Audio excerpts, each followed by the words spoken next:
This is the story of it's just, in fact, well, it's just one project. It's the story of a competition. So before I talk about this particular project, let me tell you that I don't do much competitions because I am not very good friends with the concept of competitions.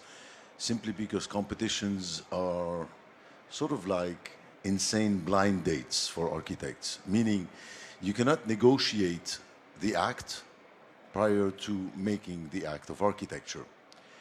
I often make this somehow controversial comparison between sex and architecture, in the sense that I am one of those few romantics left that think that the act of sex is not interesting if there's no negotiation before. Competitions are exactly the same. So basically, you're given a brief, and you have to stick to the brief. You do not negotiate the program, you just make it. So I have a problem with that because I think the most interesting architectural experiences we've had are in fact the situations where we could negotiate the act, meaning we could really understand what makes the project possible and really question these parameters and hopefully manipulate them, because most often it is more important than the act itself, right? Otherwise, architecture is just a matter of being cute, and that's not me. So I was invited for this competition, for this design competition, which happened just a few years back, along with a number of architects, and I refused to go at it. And it was in my territory being Beirut, Lebanon, where I've been working for the past 20 or 30 years, 25 years or so. And a lot of my friends, my intellectual friends who are smarter than me, were telling me, you should do it, you should go at it, you have to do it, you cannot turn your back to this competition. It was about the building of a contemporary art museum for Beirut. Beirut does not have a contemporary museum for arts. Now, it is important to understand that Beirut, in my opinion, Lebanon in general, is probably the most complex case of the complete bankruptcy of institutions. The bankruptcy of the state and the bankruptcy of its institutions. And obviously a museum is somehow a way of writing history, right? Even in its collection, in constituting the collection of a museum, you make important historical decisions as to what makes it to the acquisitions, what makes it to the collection, and what doesn't. It is, in a way, somehow, it is some sort of power, of authority, that says at some point in time, this is what happens. This is what a museum is, before being a nice architectural project, right? So my friends were telling me, you have to do it, and even if you don't comply by the program, you should do it. For 2.5, 3 months, other colleagues and architects who are much more behaved than me were working on this building, making, showing their architectural talents. And I decided to go at it literally 2 weeks before the deadline, with the help of a very good friend of mine who's an artist who has done a lot of interesting work, very critical work on contemporary and modern art over the last 30, 40 years in the Arab world. His name is Walid Raad. So we've decided to do it on a 2-3 days charrette, and that's what we've done. We've called this project Préface. Préface means what happens before you read the book. It's, I don't know how it translates in English, but I think you can say Préface in English also. So, this is the site, and there's a hole here, which you see here in section. And the idea here is what we call it also stage 0. The idea here was to tell the competition jury that we were not ready to build a museum yet. Why aren't we ready to build a museum yet? Because the institutions or the authority behind the museum is not there yet.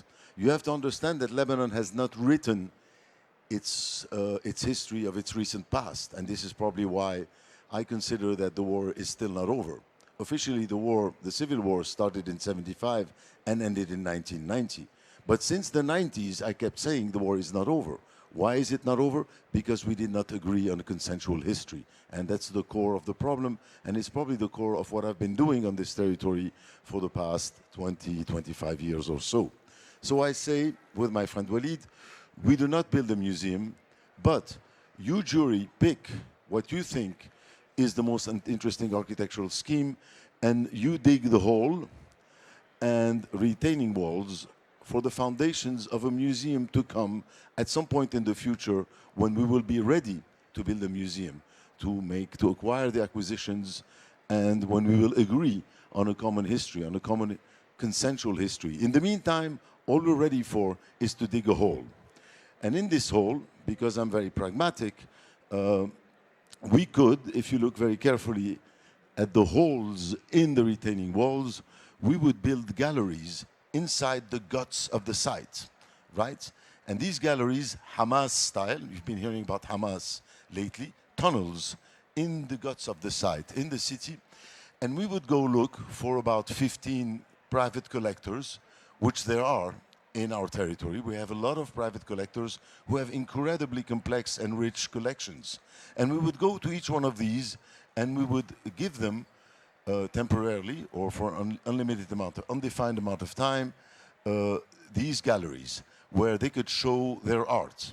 Now the interesting things, why 15 different collectors? Because each one of these collectors has acquired this collection without being accountable for writing history. They're very contradictory collections. They're very contradictory choices. Each collection is a certain arbitrary maybe or non-objective, very subjective take on history of the territory and how it was translated in art in our part of the world. The collection of these 15 collections, in my opinion, would reflect extremely well the political climate and the state of things on our territory. In Lebanon, just like in many other countries in the region, where there is no authority that is capable of taking a stance and writing or affirming a collective consensual history. So the collection of these 15 contradictory collections would very much reflect our territory. So in this very deep hole, which we very carefully placed on the site, this is looking at the hole from above. I have imagined, as a very pragmatic architect, that in the surroundings of the retaining walls, and we would try to make this hole as deep as possible, probably around 20, 25 meters. So it's a skyscraper inverted, but it's void. And in the periphery, along the periphery of the retaining walls, we would put scaffolding like you see on construction sites, with staircases and even elevators, the ones that you find on construction sites.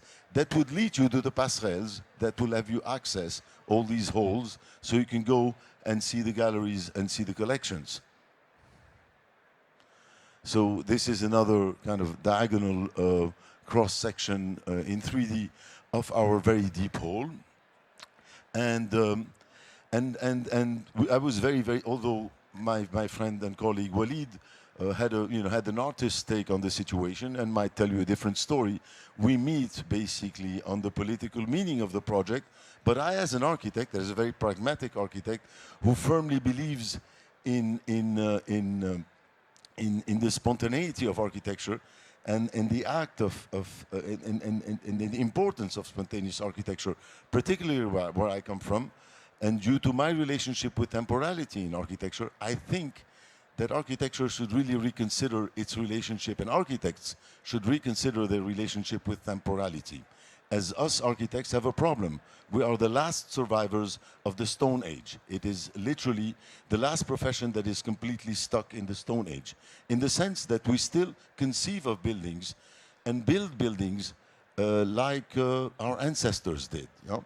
But we can no longer envisage the making of the city like the Egyptians did when they built pyramids, and all the way up maybe to the 19th century, where our relationship with time and temporality was different. Cities evolve at a much faster pace, and more particularly, very unstable cities such as Beirut.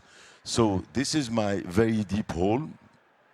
This is kind of a scenographic image that will give you an idea of what it'd be like to be deep inside that hole in the guts of the site, of the terrain.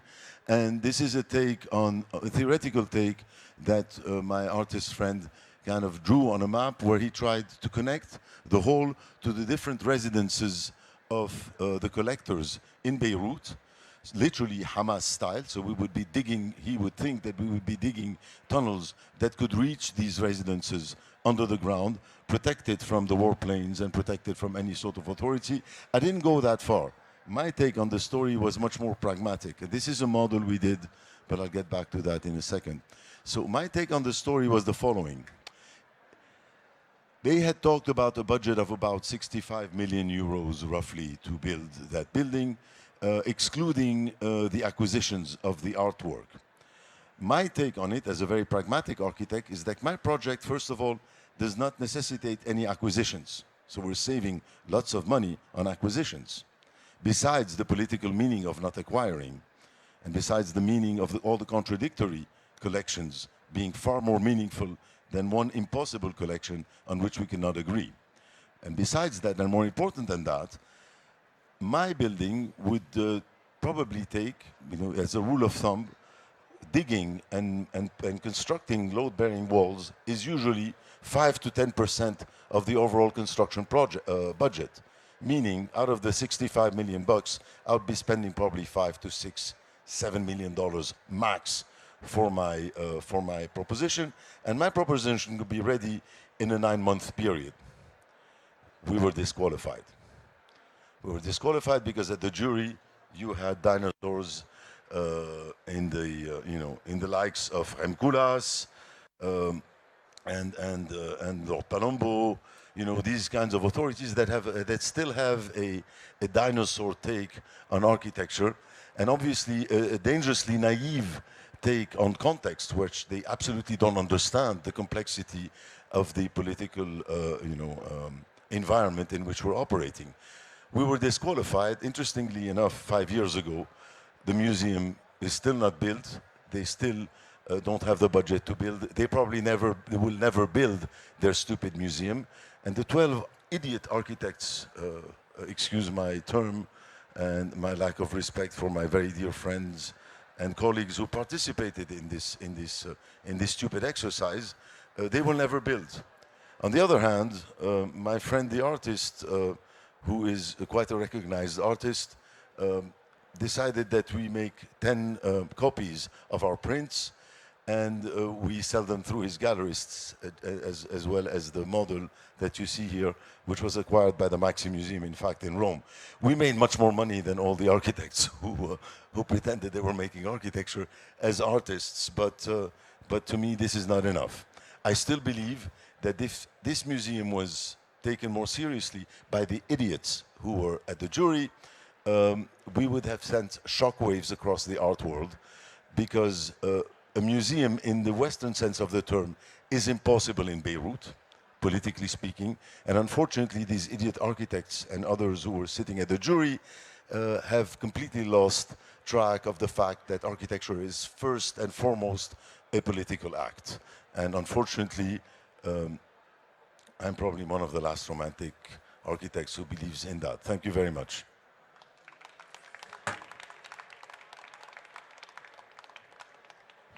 If you have any questions, don't be scared.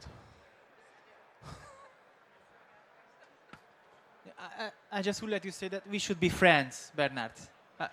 I adore what you do. Thank you very much. Yeah, I will contact you later on. Thank you, David. Any questions? Thank you for the talk. What fascinates me in knowing a little bit about Beirut and its context and its twisted history is, how do you relate that to people? I mean, you say these idiots, but I mean, it's so complex where you work, and I know that you went back from the States and moved there and can maybe navigate it, but it's very interesting to hear this context, how it would twist whatever we understand more in our Western understanding of architecture because of the fact of Lebanon.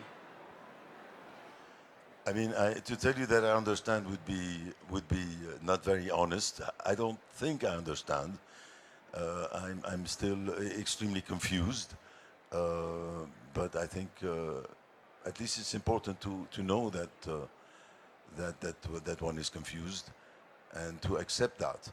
But one thing I can tell you is that I have refused and resisted sort of consensual definition of my territory through my work or through any sort of writing or representation. And I very proudly say that I am an architect who has contradicted himself from one street corner to another, sometimes simultaneously on similar programs, simply because I'm obsessively contextual. So if one situation right here is a scenario that takes me somewhere, and literally right across the street is a scenario that's going to take me into a completely different definition of context, even these two happening simultaneously, I would do it without an inch of cynicism. See, I have a problem with this systematic approach to context, which the likes of Rem Koolhaas, again, I keep coming back to him because this was the thinker back when I was in school, who made a lot of babies, and his babies made a lot of babies, and the babies made, again, more and more babies, and they're all over the place. They've installed what I call a sort of a radical, a comfortable radicality, which consists of approaching context with basically a set menu of, the term research was amazingly trendy at the time, and still is to a certain extent. So one comes in and looks at context through research and tries to establish common denominators and a consensual definition of the territory. The problem I have with that is that the common denominator and the consensus eliminates anything that is not common, right? And that is a dangerous simplification of context. And this is why people like that don't have the capacity to understand works like this. They are driven by a program, and by doing that, they reaffirm the complete obedience of the architect to something that precedes his act, which is in fact far more important than the act itself. I go back to the idea of sex, right? I mean, I cannot take you by the hand and have sex with you like this with no, it just doesn't work. Huh? It wouldn't be of any interest. So, voilà. I mean, I don't know if it makes sense relative to context. That's my no strategy. Any other questions? Thank you. Don't be shy. Okay. Thank you so much, Bernard. It's always a big pleasure and honor to have you here. Thank you, everybody, for being here. We finished the second session. Do you want a question? We finished our second session of UNBUILT event. We wait for you here at 3 p.m. for the Patricia Via Lectio Magistralis, and then at 5 p.m. for Carlo Ratti. Thank you very much.